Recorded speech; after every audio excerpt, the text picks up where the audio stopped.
Well, welcome to Tour Today Ministries and this episode of Be Our Guest. And our guest today is a dear friend, Steve Meeks. He and his wife Donna are visiting us from Tennessee, where they make their home now. And Steve, we've known each other for years. We won't even say, because we look so young, they wouldn't believe us if I told you how long we've known each other.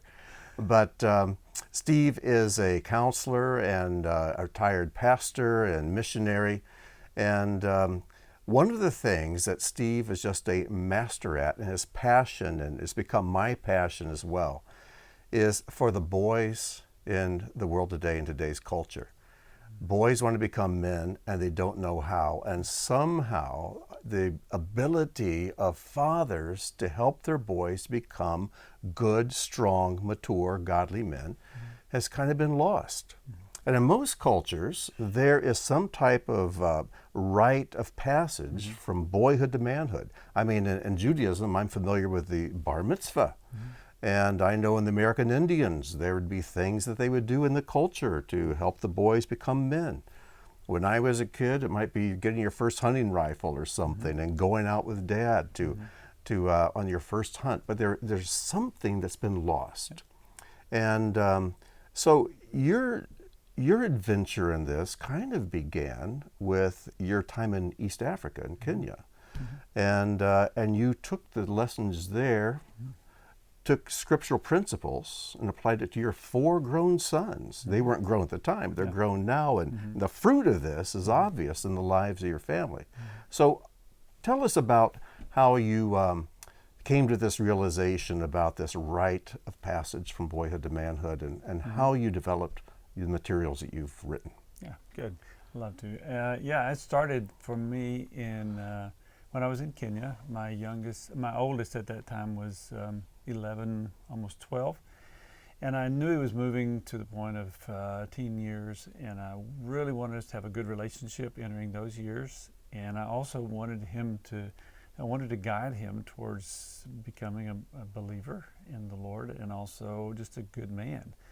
And so I was thinking about that, I was praying about that and looking for things. And I noticed in the Kenyan culture, we were in the country of Kenya, I noticed that in that culture they had ceremony every year during the December. And they took their young men, teenagers usually, and they took their young men away for a time of seclusion, maybe for 3 weeks or a month. The older men would take them, not necessarily the oldest men in the community, but older men, mature men, would go away with them. And I wasn't privy to what happened there, but later on learned more about it. And it was a time where they revealed to those young fellows the expectations of their tribe, what the expectations their tribe had on their young men. And they called those boys into that, or up to that. And there was a lot more that went on in the ceremonial background. But I watched those guys, Grant. They came out and they were transformed. They walked, they held themselves differently. When they came out, they got a new set of clothes. They were actually given new names. And they could no longer use their childhood names. And they saw themselves differently. They were transformed on the inside as well. And the community received them as at a different level back into the community. And I thought, there's something there that we don't have in the West. There's something there that's missing that could be good. If it had good content, biblical basis, then it could be for good. So I got to thinking about what I could do with my sons, and eventually came up with, over the series of the next several years, what I began with my first son evolved into something quite powerful, and I've used it with other men and their sons since. Well, describe the one of the adventures you had with any one of your sons, maybe your first son? Yeah, we, someone told me, I like to fish, and so someone told me about a place in northern Minnesota called the Boundary Waters. It's a wilderness area.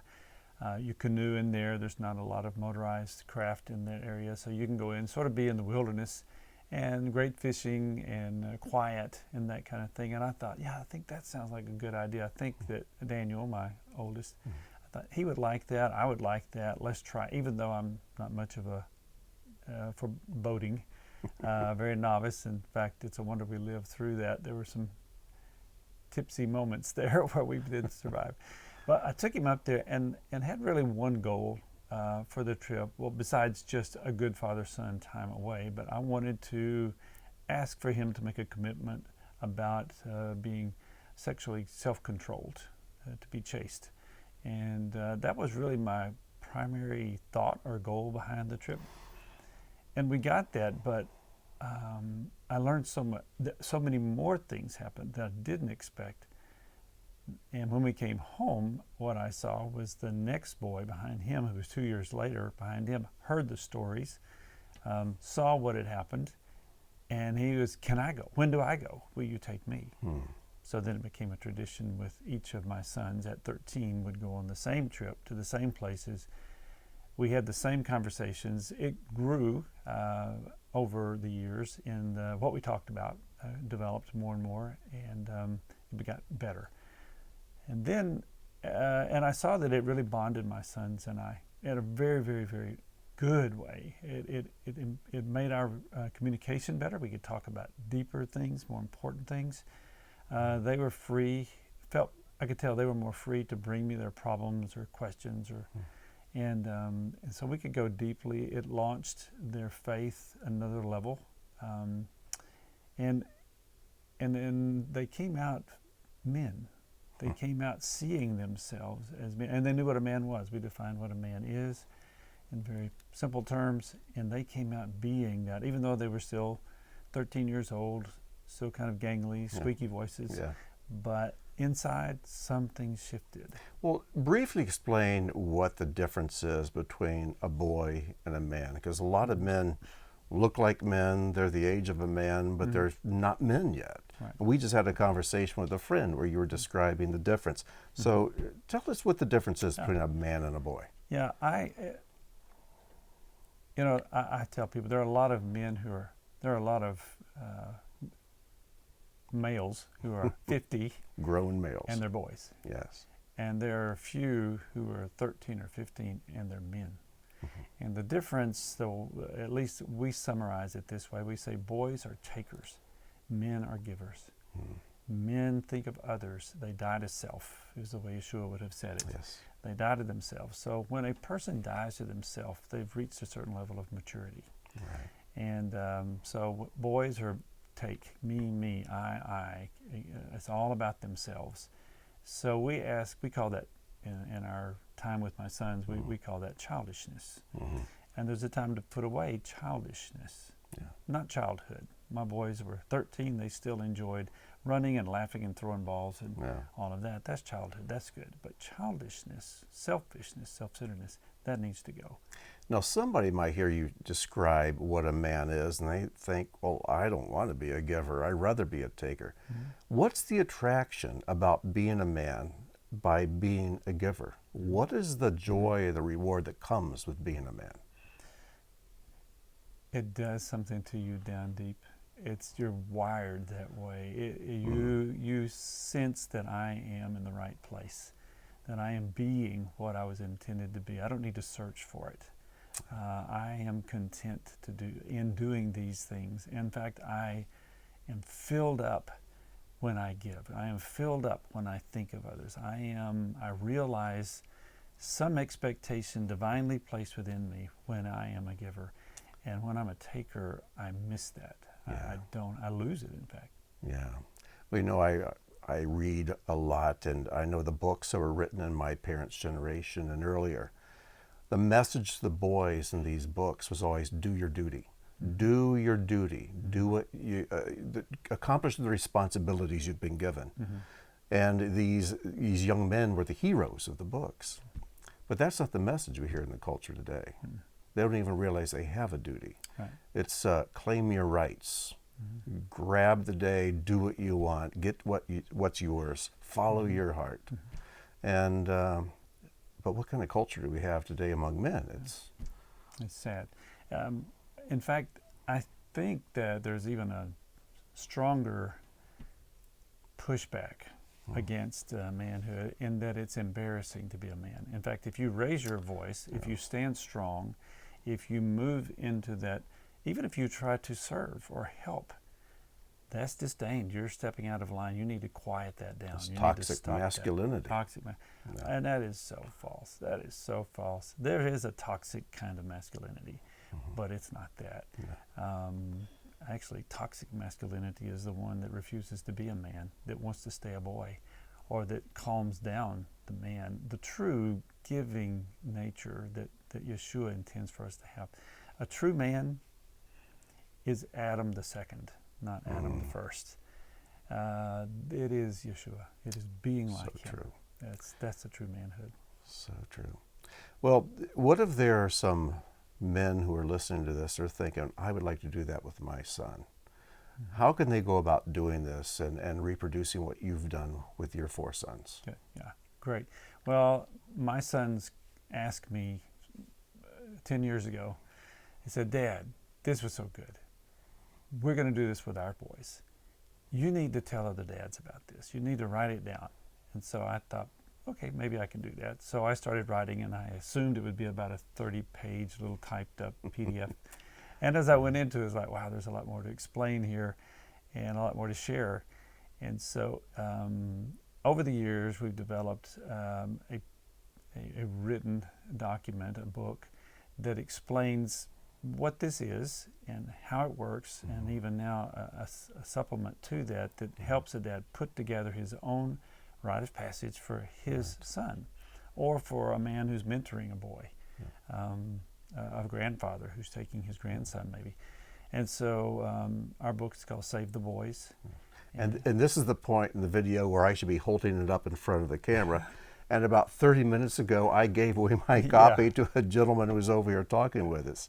But I will put a link below so people can click on that and find the book. But you do have the field guide we have. that you can show the folks. Yeah, this is the second book, this field guide. It goes with the first. Save the Boys is the one to read, and it gives you the gist of what's going on, the meat of it. But this is what a man will take and really just follow page by page, fill in the answers that we ask, and he'll create his own rite of passage that's unique to him and his son or his boy he's taking on a trip.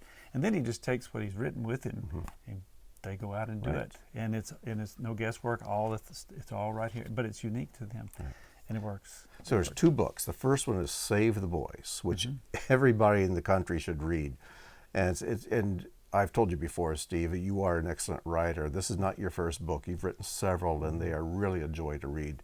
But Save the Boys is the philosophy about how there needs to be a rite of passage for young men.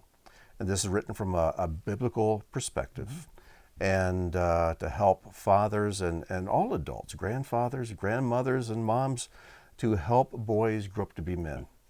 But then the field guide, the Man About's field guide, this is what the father fills out, or the grown-up fills out, to plan the adventure with the son, so they can take it and really impart this and pass it on to their son. That's right. And we got the term Man About, the title here, Man About, we borrowed from the Aboriginal walkabout. Yes, in Australia. So we took from that, just our family did, but that's what we call this adventure.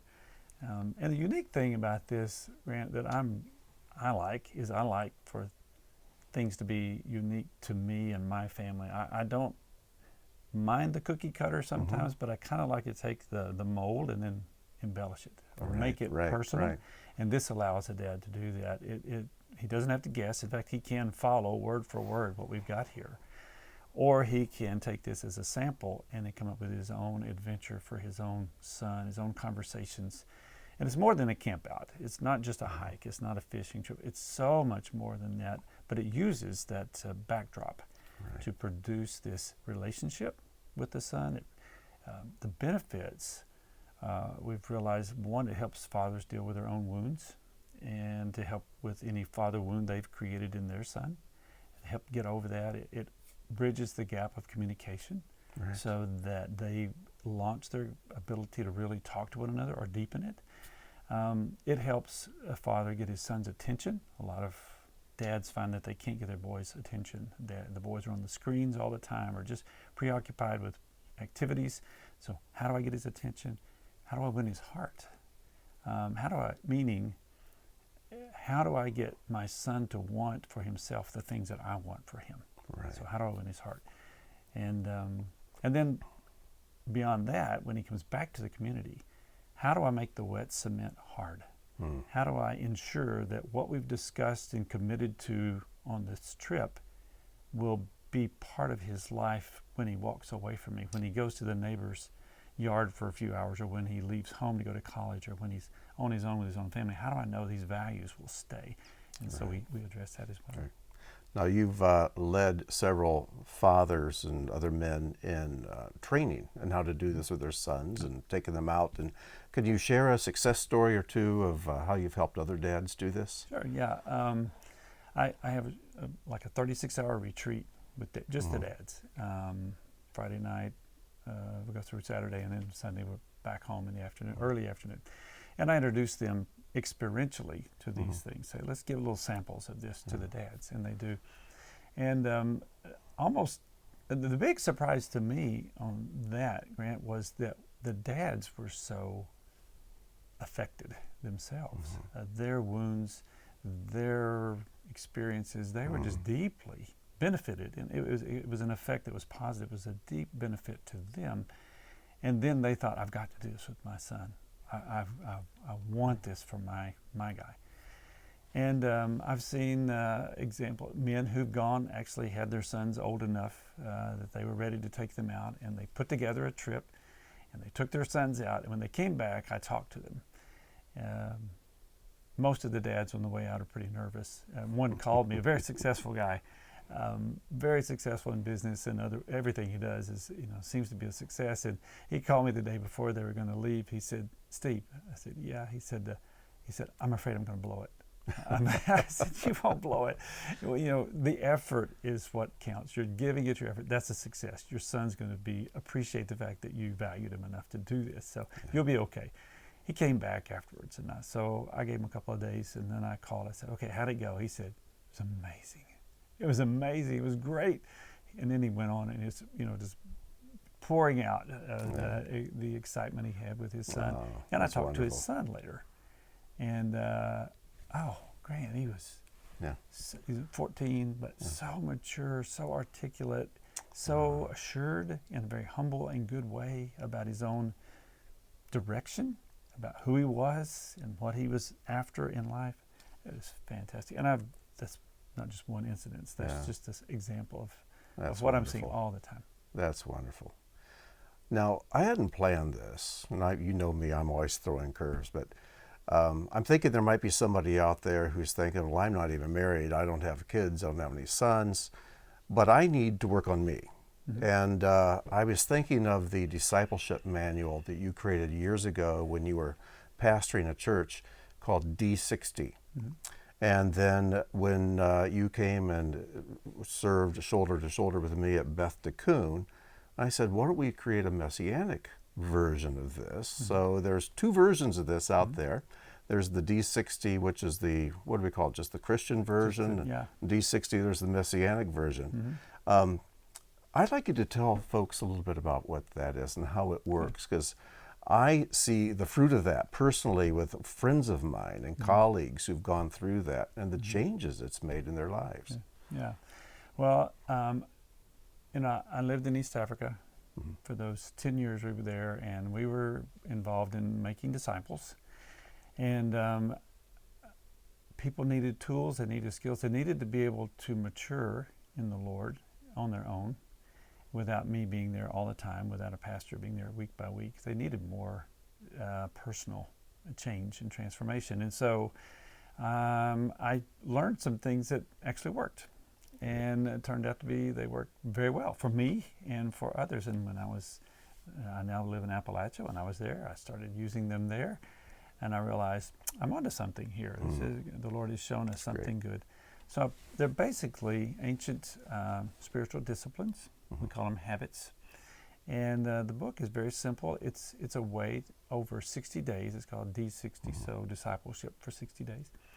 So over an 8-week period of time, it starts very easy, very light, a few things to do every day, and then it moves week by week with a little more to do, not like even by the end, you're not even spending an entire hour a day, and even that it's scattered 15 minutes here, Right. 5 seconds there, Right. short things. But it transforms. It's ancient practices, so it's nothing that I've invented. The application is contemporary, context. But basically, my description of what happens is, if I want to get a suntan, I can read books about suntanning. I can go to seminars on suntanning. I can have someone who's professional suntanner explain it to me. In other words, I can learn all kinds of things and spend a lot of energy to get all this information about suntanning. But if I don't go into the sun, I will not be changed. Yeah. Now, a macho guy would say weightlifting, but we'll go with suntanning. Yeah, let's go with I'm just I feel just better saying. about Just this. saying. Yeah. So I realized, to get a tan, you go in the sun a little bit today, and then a little bit the next day, and a little bit, and over Develop time, habits. Yeah. you are transformed. You don't change Right. yourself. I don't sit around and say, I want a suntan, I want a suntan. Come on, arms, turn. It's silly. Yeah. But we try to do that spiritually. Yeah. Come on, I can do it. Oh, if I could just try harder. Actually, we go put ourselves in the presence of God for a little while, and then we return. Then we're in His presence, and over a period of time, He transforms us. We are transformed by the Lord, who is the Spirit, degree by degree, little by little, and it happens to us, which is so much better. That's right. Than changing ourselves. Being changed is easy. Right. Changing ourselves doesn't last. We go back. So Well, that's what this is about. Well, one of the things I love about this, I have several friends who are going through this, and unlike other discipleship books where you just go through and 60 days are up, you're done.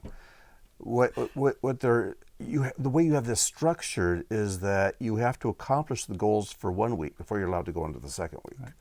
And so I'll hear my friends talk, and they say, well, I'm doing week 1 for the 3rd time to get it right. I'm looking forward to getting on to week 2. And another will say, well, I just finished 2, I'm on 3, and I don't know if I'll ever get 3 done, but I'm determined that I can get on to week.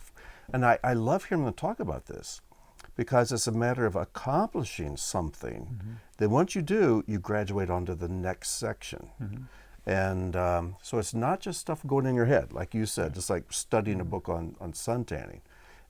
It's practices, daily practices, and when you've successfully accomplished those, then you go on to the next section.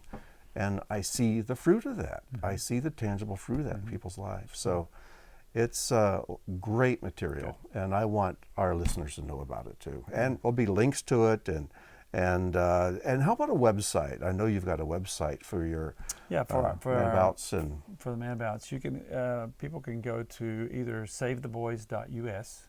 savetheboys.us. Or they can go to fathermagazine.com. fathermagazine.com. Now, do those take you to the same website? Yeah. Okay. Yeah. Father Magazine has podcasts and articles and other things that we're developing. SaveTheBoys.us is more specifically just directly to the book. Okay. But the book is you can find it on Wonderful. both sides. Yeah. All right. Anything else you want to say as we close out here? I am delighted that I'm finding a surge of interest among men these days who are really feeling the need to move forward, to in a healthy way, to move forward into whatever it is that God wanted them to be. That's great. And they want to be they're becoming very attentive to their families and to their children. And it's not leaving the wives out. It's for the sake of the girls. In fact, what finally moved me to sit down and write this material was I have granddaughters. And I thought, we don't have enough godly young men coming up, so I want to make some. Or make some for somebody, if not for my girls, for somebody's girls. Because the ladies are so precious and so important and so valuable to for the effervescent goodness of everything. They need the margin of safety and of room to be who God made them to be. And men can create that, or they can steal that for themselves. And so we need godly men so that the whole of God's intention for life can be experienced by all of us. That's great. Yeah, so. That's wonderful. Thank you, Steve. Appreciate you being with us. And again, make sure you check out the websites, check out the links for the books, And this really is life-changing material that Steve's talking about. And one of the things I should have mentioned at the very beginning is you are also on the board of Torah Today Ministries, and I really appreciate that. Thank you for doing that. It's an honor. It's great. Yeah, I tell you what. Love seeing what's going on. Well, I really do. All right. Well, thank you so much for joining us for Be Our Guest, and again with Steve Meeks. And until next time, I wish you shalom and may God bless.